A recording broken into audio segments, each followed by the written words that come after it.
la semaine dernière, je vais vous parler de deux avis lecture. Vous allez voir, donc je vous avais fait un petit teaser la semaine dernière sur un livre qui s'appelle Je l'appelle Chou paumé de Justine Sen en auto-édition.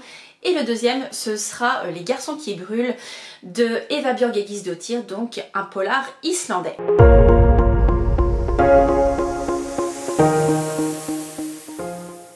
Juste avant de vous parler de ma première lecture, j'ai Noisette qui est sur mes genoux, qui est passée faire un petit coucou. Donc voilà, c'est fait, voilà, elle se met au chaud, elle est bien. Moi en tout cas, je vais vous parler de deux lectures que j'ai fait donc sur ma liseuse Vive Léo. Et je vais commencer par le livre Je l'appelle Chou paumé de Justine Sen, que j'ai eu dans le cadre de mon partenariat avec l'agence de Julie, donc qui fait la promotion des livres en auto-édition. Et donc je découvrais cette autrice avec ce livre qui a pour thème majeur la maternité et surtout je dirais les sentiments que ça engendre et aussi parler du syndrome, enfin le postpartum. On entend souvent parler de postpartum et dans ce livre en tout cas on en parle beaucoup. On va parler en fait de l'histoire de Mireille. Mireille, elle a une quarantaine d'années, voilà, elle a un bon travail, elle a de bonnes amies, elle sort et en fait un jour elle a besoin en fait de s'enrichir entre guillemets dans sa vie à travers en fait un enfant et donc elle va décider de faire un enfant toute seule. Ce qui fait qu'en fait c'est son entourage, que ce soit sa sœur, son père ou même ses amis, sont pas forcément très à l'aise avec son choix, mais après voilà elle y va, voilà, elle a décidé en fait d'avoir un enfant seul, donc elle va faire ce qu'il faut pour avoir cet enfant. Il y a juste une de ses amies d'ailleurs qui la met un petit peu en garde. Mais voilà, je dirais, elle va vivre sa maternité parce qu'elle va réussir à avoir un bébé. Et quand son bébé va naître, elle n'a pas forcément en fait les sentiments qu'elle pensait avoir. Parce que le premier sentiment qu'elle a, c'est qu'elle n'a plus sa liberté. Alors effectivement, pour toutes celles et ceux qui ont des enfants, effectivement, je dirais ça demande de l'organisation, ça chamboule la vie, hein, ça c'est sûr, plein de choses, mais voilà, que du bonheur. Mais dans ce livre, donc on va suivre Mireille, on va voir son évolution, je dirais les questions qu'elle a dans sa tête par rapport à cette maternité. Elle se demande si voilà, ses réactions sont normales, si elle n'a pas quelque chose chez elle qui va pas. Enfin voilà, elle doute et elle a son bébé qui est là, alors elle est beaucoup aidée aussi par son entourage. Et elle va se poser des questions et je pense qu'en tant que parent, il y a des fois on peut se poser aussi certaines questions. Voilà, est-ce qu'on fait de notre mieux? Est-ce que les décisions qu'on a prises ou est-ce que ce qu'on a fait à tel ou tel moment, est-ce que c'était bien, pas bien? Moi c'est vrai que ce que j'ai pensé, voilà, en tant que maman, je sais que je suis peut-être pas la maman idéale, mais en tout cas je fais du mieux que je peux. Là aujourd'hui, maintenant je suis maman de deux grands enfants, donc je les conseille beaucoup, je les écoute, on communique beaucoup. Je pense que ça aussi c'est très très important, quelque part de communiquer, d'échanger. C'est pas toujours évident parce que voilà, il y a des enfants qui peuvent être différents. Voilà, moi c'est le cas, j'ai un de mes enfants qui communique beaucoup, l'autre un petit peu moins, mais voilà, chacun fait en fait avec, je dirais ce qu'il ressent, etc. Et voilà, moi c'est vrai que je me dis tous les jours, voilà, j'essaye de faire du mieux que je peux. Je les entoure du mieux que je peux, je leur donne des conseils, ils vont faire leurs propres expériences, ça c'est sûr. Mais je serai là de toute façon dans tous les cas pour eux. Et donc ce livre, vraiment, je trouve que c'est un thème qui pour moi est nécessaire. C'est vrai que ce qu'on appelle en fait le postpartum, voilà, cette dépression qu'on a ou qu'on peut avoir après une naissance, ou même des fois qui peut arriver un petit peu plus tard, c'est pas facile pour tout le monde, chacun va le gérer différemment. Mais je trouve que c'était bien de l'évoquer et voilà, dans ce livre on a aussi une petite pointe d'humour parce on suit Mireille dans sa tête, etc. Et voilà, en tout cas j'ai trouvé ça bien écrit, bien amené, voilà, comme je vous disais, un thème nécessaire.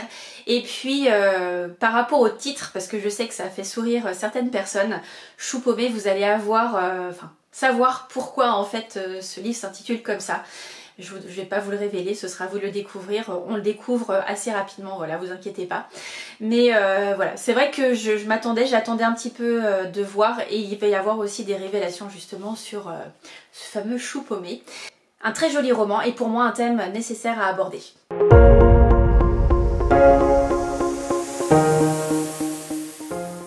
Le deuxième roman, On part en Islande pour un polar islandais écrit par Eva Björg Egisdottir. Il est paru en brochet donc aux éditions de La Martinière et il est également disponible au format poche aux éditions Point. J'avais lu Elma et Les filles qui mentent il y a un petit moment, donc c'est vrai que quand j'ai commencé la lecture j'avais peur d'être un petit peu perdue et finalement ça a été, j'irai avec le personnage principal qui est Elma, on va avoir quelques remises dans le contexte si j'ose dire, voilà. Et donc on va la retrouver avec plaisir, bien sûr elle est toujours dans son commissariat et en fait ils vont être sur l'enquête d'une maison qui a brûlé en partie et surtout qui a un jeune homme qui est retrouvé en fait mort dans son lit. Donc il y a des questions qui se posent parce que comment se fait-il qu'il n'a pas essayé en fait de sortir de la maison, qu'il est resté dans son lit comme ça et que voilà cette partie de la maison a brûlé. Il va y avoir cette enquête, il va y avoir aussi d'autres choses autour de cette enquête et voilà, c'est un polar islandais mais je trouve toujours très bien mené. On va suivre donc bien sûr Elma dans son enquête, on va aussi suivre Elma dans sa vie personnelle, vous allez voir il y a des choses qui arrivent dans sa vie et je trouve que le dénouement est bien fait, donc on a deux parties dans cette histoire. Il va y avoir aussi plutôt dans la deuxième partie des retours, enfin des flashbacks voilà, dans le passé. Et moi j'ai beaucoup aimé. J'avais beaucoup aimé le tome 1, voilà, le tome 1 on apprend à connaître Elma, pourquoi elle est revenue proche de ses parents, etc.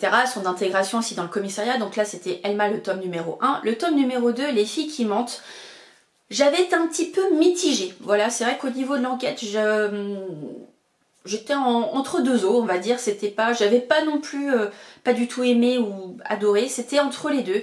Il y avait des points que j'avais appréciés, d'autres un petit peu moins. Donc je dirais que c'était une lecture en demi-teinte. Et celui-ci m'a vraiment réconciliée parce que j'ai vraiment beaucoup aimé ce tome 3. Que ce soit voilà, par rapport à la reprise du personnage d'Elma, sa vie, son évolution, comme je vous disais, l'enquête, vraiment l'enquête est très bien faite. Et moi ce que j'aime bien, il y a toujours un petit peu de... C'est toujours un petit peu alambiqué, on essaye de trouver ce qui s'est vraiment passé, voilà, c'est pas toujours forcément évident. On a aussi cette ambiance voilà, en Islande, et puis là vous allez voir en fait l'histoire dure à peu près sur une année, donc voilà. J'en dis pas plus, c'est à vous de le découvrir. En tout cas, il y a le tome numéro 4 qui arrive en mars, sorti au format brochet, donc des enfants qui blessent. Si vous avez envie de le découvrir, bah voilà, soyez au rendez-vous. Moi je l'ai reçu grâce à Ned Gallet. Donc je vais pouvoir le lire, j'espère vraiment pouvoir vous faire la chronique avant la sortie pour le 7 mars. J'aime beaucoup en fait Eva Björg Egisdottir, je trouve que voilà, ces histoires sont un peu différentes, ça reste toujours un polar islandais, peut-être avec moins de rythme, certains le disent comme ça, mais en tout cas j'aime beaucoup parce qu'on découvre aussi des fois le pays, alors pas forcément dans celui-ci mais dans d'autres polars islandais, on a ce rythme là, mais celui-ci, moi je trouve que le rythme est vraiment pas mal et le fait qu'il y ait des histoires... on a une première partie, on a une deuxième partie, on a des moments aussi flashback, etc. On essaie de comprendre, il y a plein de détails en fait qui vont arriver.